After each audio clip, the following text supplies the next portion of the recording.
तो आपका स्वागत है, अभिनंदन। आज जैसा कि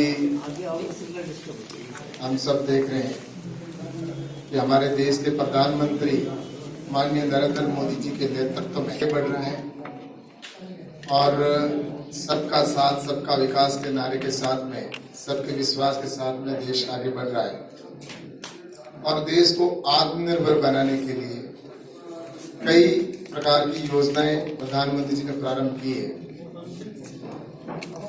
और इसी की कड़ी में जब तक देश का किसान आत्मनिर्भर नहीं होगा तब तक देश आत्मनिर्भर नहीं बन सकता।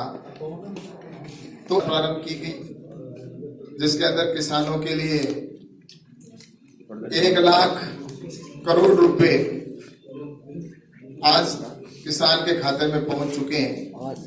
ये तो वहां पर बेचे और अगर किसान को बाहर अगर अच्छी रेट मिलती है तो वो बाहर बेच सकेगा। इस तरह से देश के किसान को आजादी देने वाला ये। और दूसरी तरफ किसानों के लिए कॉन्ट्रैक्ट फार्मिंग एक्ट आया और उस कानून के अंदर देश का किसान अपनी फसल को बोने से पहले अपनी रेट को तय कर पाएगा। आज हम कई बार देखा तो मेरा ये कहना है कि ये जो बिल है ये किसान के हित में। और इसके बाद में कानून के अंदर ये किया गया है कि अगर कहीं उनके बीच में विवाद की स्थिति पैदा हो जाती है फसल पकने के बाद, ये बिल है वो किसानों के हित के हैं। देश में पहली बार किसान को आजादी मिली है। किसान स्वयं लंबे समय से इस चीज की मांग करता है। मैं भी एक किसान का बेटा हूँ, मैं स्वयं खेती करता हूँ और हम सब समझते हैं कि किसान के लिए हमें क्या करना है। और किसान के लिए ये जो हम कहा करते थे कि हमें कब आजादी मिलेगी, कब हम अपनी फसल को मनचाही रेट के ऊपर मनचाही स्थान पर बेच पाएंगे, तो इस बिलों के माध्यम से अब किसान मनचाही स्थान पर बेच सकेगा। वो चाहे तो मंडी के अंदर बेचे, वो चाहे तो मंडी परिधि के बाहर अगर अच्छी रेट मिलती है तो वहां पर बेचे।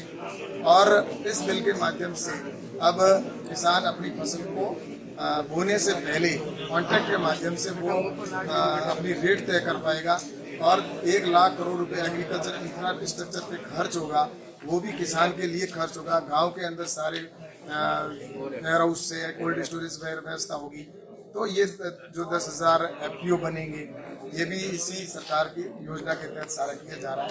तो मैं तो यही कहना चाहता हूँ कि अब देश का किसान है वो आत्मनिर्भर बनने जा रहा है और इसलिए ये जो बिल है वो किसान के हित के हैं।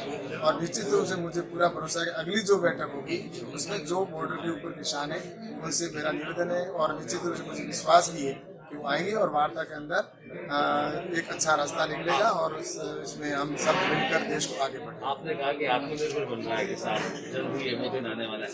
जो 21 दिनों से आंदोलन चल रहा है, कौन लोग हैं? विपक्ष आग में घी डालने का काम कर रहा है और राजनीतिक रोटियां सेकना चाह रहे हैं और वो ये नहीं चाहते कि किसी तरह से इस बात का समझौता हो जाए, क्योंकि उन्होंने 60 साल शासन किया। 60 साल के अंदर आपने देखा होगा कि उनके शासन में कितनी आत्महत्या होती थी। अगर ये कानून इतने ही अच्छे होते पहले जो उनके थे तो किसान पहले आत्महत्या नहीं करता। अब जब परिवर्तन करने की आवश्यकता है, किसान को आत्मनिर्भर बनाने की बात है, तो ऐसे समय के अंदर उनका विरोध करना, जो विपक्ष के लोग हैं वो हर उस अच्छे काम का विरोध करते हैं जिसके अंदर अपन कह सकते हैं कि अगर धारा 370 हटती है तो विरोध करना, अगर CA का कानून आता है तो उसका विरोध करो, 3 तलाक का विषय आता है तो उसके अंदर विरोध करो और भगवान श्री राम का मंदिर बने तो उसका विरोध करो और किसानों के हित का बिल आ गया तो उसका विरोध करो। तो इनकी तो आदत में शुमार हो चुका है और वही लोग किसानों को भड़काने का काम कर रहे हैं। किसान भी हैं और कुछ लोग उसके अंदर घुस के और अपना उल्लू सीधा करना चाहते हैं राजनीति करके और किसान को भड़काने का प्रयास करें। बाकी देश का किसान निश्चित रूप से हम तो ये चाहते हैं कि देश का कोई भी किसान मन में ये शंका नहीं रखे कि इन बिलों के माध्यम से हमारा कोई अहित हुआ है।